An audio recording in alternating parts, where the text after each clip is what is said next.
Captain's log. It has been so long since the start of this adventure.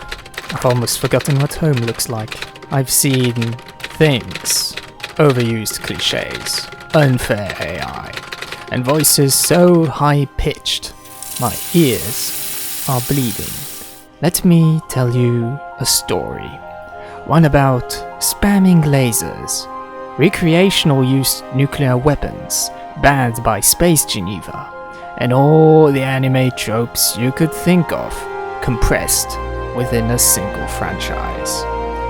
Welcome to Franchise Reviews, where we will explore the star systems, development, the lore, and mechanic. On this voyage, our resources will be limited. Our relations with the Merchants Guild, critical. And unexpected violence will be at any corner. It's a dark world out there, filled with beach episodes and plot twists.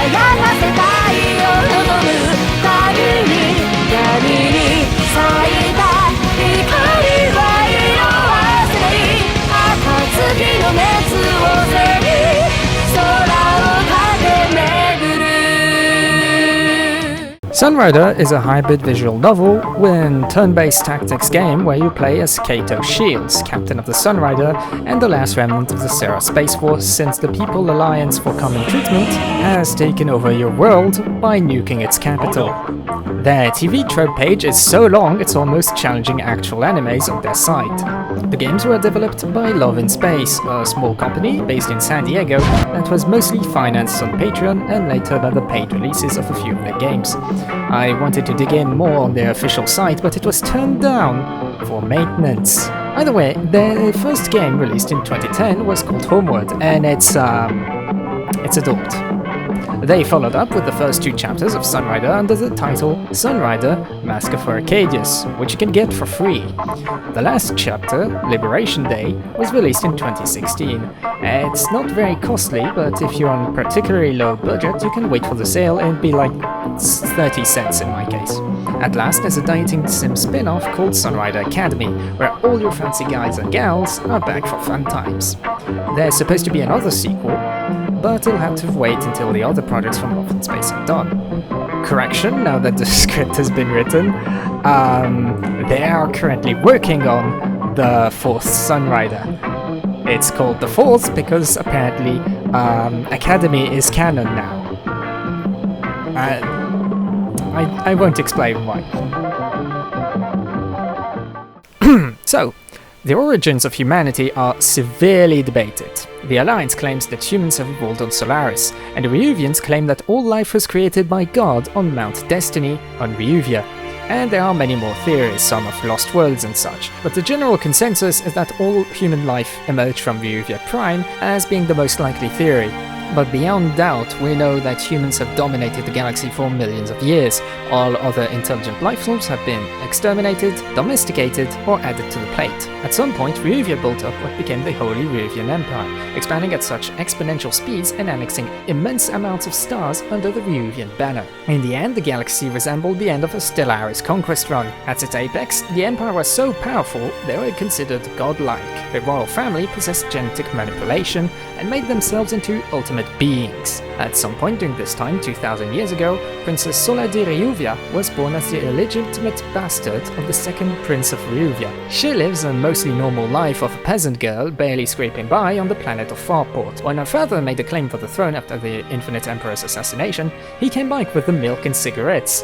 Hey my girl, wanna be a princess? We'll go to McDonald's afterwards. But actually, Daddy Dearest planned to sacrifice her in order to make an ancient weapon, the Sharlak, activate in order to destroy the fleet at Crow's Harbor. However, instead of dying as her nanite-infused blood is used as a catalyst for the weapon, she is broken down into fragments sent through time and space. The Civil War exhausts the Empire at long last, bringing it to a millennium-long degradation just like the Byzantines in our world. The Empire was split into three major sectors: the Western Free People, the Northern New Empire, and the Eastern remnants of Euvia, slowly dying. Soon after the return to an age of starlight, the New Empire formed around New Eden, and started to develop as an aristocratic military power. They soon expanded rapidly and envisioned themselves as the heirs to Euvia. As the Free People of the West. I think we all know where this is going, so let's just skip to the end. The new empire signed the Treaty of Vespa, placing a buffer zone called the Neutral Rim between the great powers. The new empire fell to infighting, its governments in shambles. The slaves started to think of new, dangerous ideas, and amidst this all emerged a man called Arcadius. He led a movement called the Compact, and called for a new society where everyone is equal and there's no longer any class divisions. The Compact marches on New Eden and kills off the Emperor and the elite, casting them into the abyss, and bring about a new nation, the People's Alliance for Common Treatment. Basically, the Space Soviet Union. Pact, not being the new empire, decides that the treaty is stupid and doesn't apply to them, because they are the same nation, and that the Neutral Rim should be part of the glorious People's Alliance, and be freed of their chains. This is where the small world of Sarah comes in. As Captain Kato Shields inspects his new vessel of the latest model, the Sunrider, Sarah gets attacked by Pact, who use a huge ship called the Legion to simply nuke the capital before accepting surrender. So you, as cliché Mac anime, run off like Taliban to regroup and resupply in a neighboring nation, so you can come back to sabotage Pact's efforts in the region. Admiral Grey, the descendant of the Funny One, hears about the brave freedom fighters, and barges in asking you to help him totally save some diplomats whose deaths would cause the immediate intervention of the Alliance and therefore exactly the war Grey wants. Nothing suspicious about that. After you survive, to his astonishment, he decides to place a 100% normal, guaranteed not a spy assassin lieutenant officer on board your ship as to show his goodwill, because it turns out if Pact is the Soviets, well, the Alliance is the USA. And there are rumors they may be planning to transform the Neutral Rim into a manifest destiny. You are now placed in this fancy new situation with both an enemy in your homeland, a questionable ally, and waifus whose qualifications are doubtful at best and outright illegal and dangerously incompetent at worst. Either way, you don't have a choice in the matter, not only because the game doesn't give you one, but because the alternative is being completely alone. The rest of the story is filled with plot twists, an unexpected turn from tropey as hell to straight-up planetary genocide, so good luck, Captain. Beyond the click for the next part and the few choices you get, there's a tactical turn-based strategy part to the game. Well, I say tactics very loosely. It's more appropriate to call it an unfair, unforgiving hellhole that will beat the ever-loving shit out of you for a simple mistake in either tactics or in research and finances. Oh dear, that's a big ship. If only you had put your cash in nukes instead of reducing the cost of kinetic weapons on your already dead sniper. There are two paths to tactics. You have a tactical map, where you will fight during the pre-scripted events in the story, and you have the research and development part that is only available during periods between missions. Research is this fancy little interface with a lot of stats for each unit at your disposal. You can adjust anything from the accuracy of shots, their damage, their energy cost, your armor, your evasion, your reactors, your flags, everything. It's so overwhelming, you know you can't upgrade it all, but you have to think very closely about what is most important to your style of attack. Personally, I like to go full Yamato and put everything into making the Sunrider the best and most stupidly powerful ship ever. My riders can get one-shotted early, but the Sunrider, nah, that thing will teleport behind you with a short-range warp and destroy the entire backline while the Alliance cruisers are advancing. It looks cool, it feels cool, it's a mistake. Don't do this.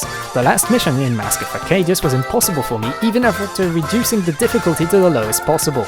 I used to play the whole thing on Captain the first time, and the last mission removes the Sunrider from the equation if you try to destroy the Legion.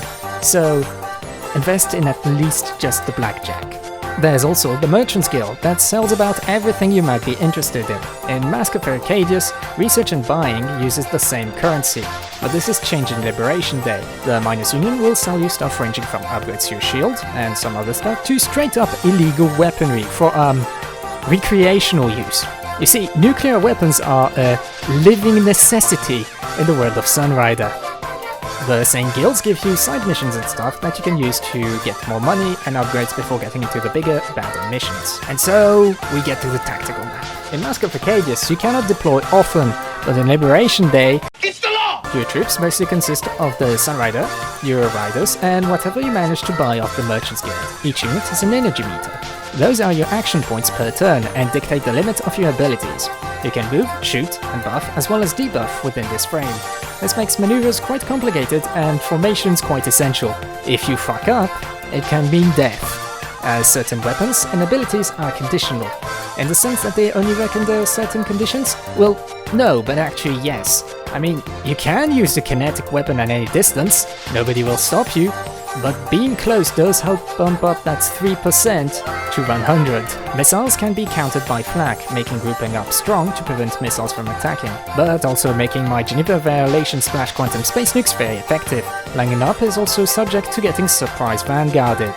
Lasers are the most common and most used weapons in the community. They have very good accuracy regardless of distance and type, but their sole problem being shields, that Chigara can simply unshield. Pulse and Assault are basically forgotten except if you want that one achievement. The last main aspect is commands. They are special abilities, and except for Warp, that is the only freebie, you can only use one per turn. They are each different flavors of powerful and can turn back a fight or lose it in an instant. Want to assault your enemies? Well, you can call in for a full forward attack that will get rid of your dodge in exchange for maximum firepower. Or you could play like a good Sunrider player and just abuse Vanguard. It's very broken in the first title because there was no command cap. So you could spend a whole mission just warping and vanguarding everything that breathed. In Liberation Day that was fixed with a 4,000 maximum and cost for the Vanguard. You could buy a ceiling lift to 5,000 to get that surprise Vanguard back, but it's no longer the fun fest it was before. But we get a better animation for it at least. Win conditions are by default to just shoot everything, but some missions will ask you to complete certain tasks, survive, or get someone alive from one side of the map to the other. This can become more or less complicated, and you might get yourself into fights you were not prepared for. This is why you should save regularly during stories and do all the side missions for cash. As you progress, the enemy will deploy different combos of units in different formations, with some bosses here and there. Bosses tend to be rare, with the more difficult fights consisting mostly of complex situations. It will be hard, it will be full of drama, it will be extraordinary, but you'll make it through. Or you could just go into waifu mode because you're just here after getting that one fancy patch from Denpasoft, expecting that the description corresponds exactly to how easy it will be. Well, my cultured friend, you will still die, as even waifu mode has some challenge to it. The game is not fair, it's not forgiving, it's even less balanced. Well, that's the fun of Sunrider. What about Academy? We don't talk about Academy. It may be canon, but we don't talk about it. I don't want to relive the time management hellscope again. Academy is a time management game disguised as a dating game. There is almost no dating, there's a few fancy scenes, but it's mostly manage your time or die. Well, not exactly die, but end up in an endless loop of depression and not being able to keep up with money. Honestly, Sunrider is underrated. It's a simple, low budget, to the point of using Google Earth and SketchUp, top tier game. It's not necessarily for everyone, first of all because you're literally part responsible for children dying and some other quite special themes, but also because of the very tropey yet very plot twisty nature of the story. The combat is a blast if you're into it, but it can get quite annoying when you often get confronted with the obvious unbalance of things and have to lower difficulty to survive. Bugs can happen, but very rarely. I only had one. It's extremely stable. I give this franchise the amount of power of the Vanguard of the importance of Cosette in Liberation Day. Poor Cosette, maybe next game. Either way, if you enjoyed this content, well, like and subscribe, as it lets us know what you enjoy, and well, you'll be here to see the rest of our bullshit.